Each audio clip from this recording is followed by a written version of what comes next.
It was the night before Christmas, and I'm going to tell you a story. Snow drifted down outside the window as darkness settled in at the Smith family farmhouse. Inside, heat radiated from an open fireplace. The sweet smell of pine wafted from a tree dressed in its finery. Tinsel scarves adorned its body, and baubles dangled from scrawny limbs. Gifts of varying shapes and sizes lay underneath, waiting for their turn to shine. Mr. and Mrs. Smith and their 2 children sat around the piano singing carols. Mrs. Smith's fingers flitted across the keyboard as the family sang Silent Night. She had just started the chorus, belting out the words in a loud operatic voice, when there was an almighty crash and a bang outside. Her Silent Night was followed by a holy crap, and the children gasped at her profanity. Mr. Smith raced to the front door and swung it open. On the lawn was an unexpected sight. He told his wife to take the children to their room and wait. If he didn't come back within 30 minutes, he suggested she call the police. He wasn't worried though. His 6'4" physique was enough to deter most burglars. He stepped out into the cold night, closing the door behind him. The scene in his front garden made him wonder if he was hallucinating. A sleigh, attached to a pile of crumpled reindeer, lay on its side, and gifts were strewn across the lawn. An elderly man, dressed in a red coat, red trousers and black boots, stood up and brushed the snow from his clothes. He looked at the reindeer lying dormant, and a scowl crossed his face. He walked towards one with a pale red nose and kicked it in the bells. "How many times do I have to tell you to put new batteries in your nose, you useless piece of junk?" Mr. Smith couldn't believe his eyes or ears. He raced over and towered over him. "Oi, what are you doing, kicking that poor defenceless animal?" The man spun around, surprise etched on his face. Hello. Don't worry. He's not real." "What do you mean? He looks real." No, it's a robot. They're all robots." Mr. Smith inspected them. The lifelike animals lay unmoving like they were dead. "So why were you telling it off?" "They're supposed to be self-maintaining robots, but stupid Rudolph here is always forgetting the batteries for his nose, which is why we crashed." Mr. Smith stepped towards one and touched it with his foot, and sure enough, it wasn't real. The old man looked shaken. "Are you okay? What happened?" "Well, because the light in his nose had gone out, I didn't see your shed, and we clipped it and took a tumble." It looked like a massive crash landing to Mr. Smith, but he didn't mention it. He looked at the mess strewn all over his lawn. "Do you want a hand tidying up?" "No, leave it with me. I'm not allowed to let anyone touch the gifts." "Come inside first and warm up." "No, thanks. I should get going. I have a big night ahead of me." He bent down to pick up a gift, but struggled to hold it in his shaking hands. "I insist. A short rest and a cuppa will do you good." He looked at his crumpled sleigh and reindeer, took a deep breath, and agreed to take a break. Mr. Smith led him inside and pulled out a chair at the dining table for him to sit on, then held out his hand. "I'm Mr. Smith." They shook hands. "Nice to meet you. I'm Santa Claus." Mr. Smith tried not to laugh at the strange old man. "Would you like a cup of tea?" "Have you got anything stronger?" "Coffee?" Santa screwed up his nose. "I need something to calm my nerves. Whiskey, perhaps." This shocked Mr. Smith. They never drank alcohol in the house apart from a glass of sherry on special occasions. He looked inside the cupboards and found an unopened bottle of brandy that someone had given him a few years ago. He held it up for Santa to see. "Will this do?"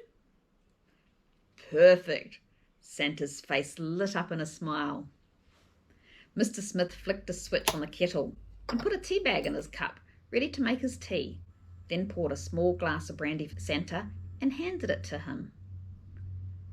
"I'll be back in a tick," he said, and left him alone. Mr. Smith entered the bedroom where his little angels were fast asleep, his wife sitting next to them. "Is everything okay?" she asked. "An elderly gentleman has had an accident, so I'm offering him a drink. Leave it with me. I won't be long." Mr. Smith went back into the kitchen and stood waiting for the kettle to boil.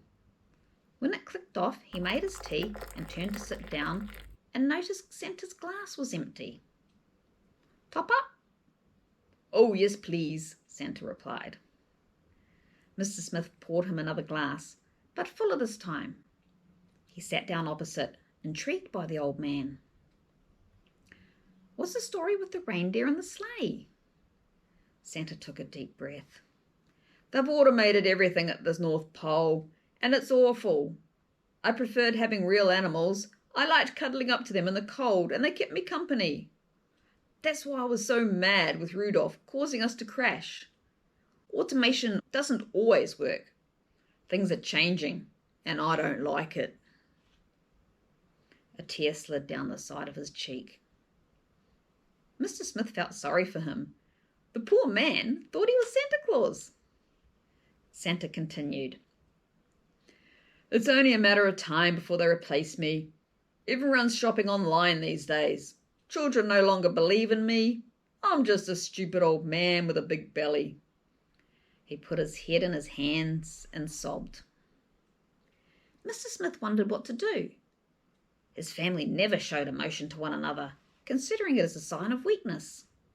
And now, in his kitchen, sat a sad old man, crying his heart out over something he had made up. Mr. Smith tried to lighten the mood.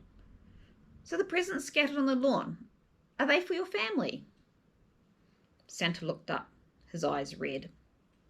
He sniffed, wiped his nose with the sleeve of his coat before replying, "No, they're not.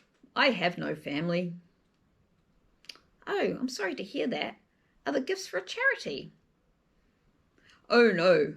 I'm delivering them to all the good boys and girls." Mr. Smith had to admit the old guy was acting the part well. Playing along, he said, "So some of them are for us?" "Unfortunately not," Santa replied, no hint of amusement in his eyes. "Well, perhaps you don't know we have 2 children tucked up in bed." "Oh, I know all about them." A shiver ran down his spine. Who was this person who thinks he knows his children? "So why aren't they getting any gifts?" "Because they haven't been good." "Yes, they have. They're little angels."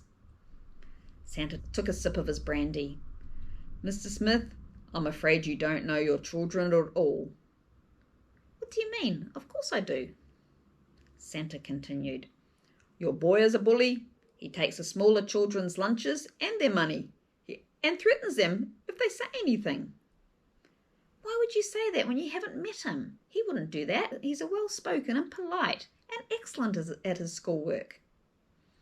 Santa continued talking, not taking any notice of Mr. Smith. "And then there's your daughter. She does the other children's homework in return for money." Why was he saying such awful things? He may be a sad old man, but he had no right coming into his house and telling him lies. "I'm sorry, but you'd better leave." Santa stood up, and his legs wobbled, so he sat back down. "Oh dear, I've drunk too much." Mr. Smith watched, and a wave of compassion flooded him. Santa must be at least 90 years old, his face lined with wrinkles, and his hair as white as the snow falling outside the window. He was probably just a lonely old man seeking attention. What if he sent him out and something happened to him? No, he couldn't have that on his conscience. "Hey, why don't you stay here? You can sleep on the couch." "I might take a nap for an hour if that's okay. Then I'll be on my way. I still have many gifts to deliver." Mr. Smith led him into the lounge and showed him the couch. Santa lay down, snuggled under a blanket, and started snoring. Mr. Smith grabbed a torch and snuck outside to inspect the old man's belongings. How dare Santa say his children had been naughty? He picked up 2 of the gifts, took them inside, and hid them under the tree before heading off to bed. The next morning, the children bounced out of bed, Christmas Day had arrived and they couldn't wait to open their presents. They ran into their parents' bedroom and woke them up by jumping on their bed. Mr. Smith allowed them to open one present each from under the tree. The two children rushed out, pushing and shoving, eager to be the first downstairs. Mr. Smith used the opportunity to snuggle into his wife while his children weren't there. His snuggle was short-lived, however, as the two children soon returned, screaming and crying. "The gifts have gone!" they screeched. Mr. Smith wiped the sleep from his eyes and crawled out of bed. What on earth were they talking about? He donned his dressing gown and a pair of slippers and made his way to the lounge. Sure enough, only a scattering of pine needles remained. That darn Santa! His wife joined them, wondering what all the commotion was about. Mr. Smith filled her in about Santa and his sleigh and how he allowed him to sleep on the couch as he was too drunk to drive. Mrs. Smith became animated. "Are you crazy? Don't tell me you thought he was actually Santa Claus." "Of course not. It's just, well, I'm not sure how to explain it. He seemed to know things." "What sort of things?" "Well, like how Rupert's teacher said there'd been complaints about his bullying. Santa knew that." "Probably just a lucky guess." Then he mentioned how Claudia had been taking money for doing assignments for her friends. She seems to have a lot of money to spend on herself. Mrs. Smith's face glowed bright red. "What?" he asked. "One parent did mention that Claudia was doing her daughter's homework for money. I didn't believe her and we had a falling out over it." "But how could he know all this?" "Perhaps he is Santa." "You think so?" "Of course not." While they waited for the police to arrive, Mr. Smith checked the news on his laptop. A breaking news article caught his attention. The blood drained from his face. And here's the final news item for this morning. Is it a Christmas miracle or a case of Robin Hood? There have been multiple reports of Santa Claus having been spotted flying through the sky last night. Many families with no money have woken up to the miracle of gifts appearing underneath their Christmas trees. Meanwhile, some wealthy families have reported their gifts have been stolen. Is this a case of Robin Hood? Or is it Santa delivering on his promise of only letting children who have been good receive gifts this year? If you've been affected by this, please contact the news centre. And happy Christmas to you all.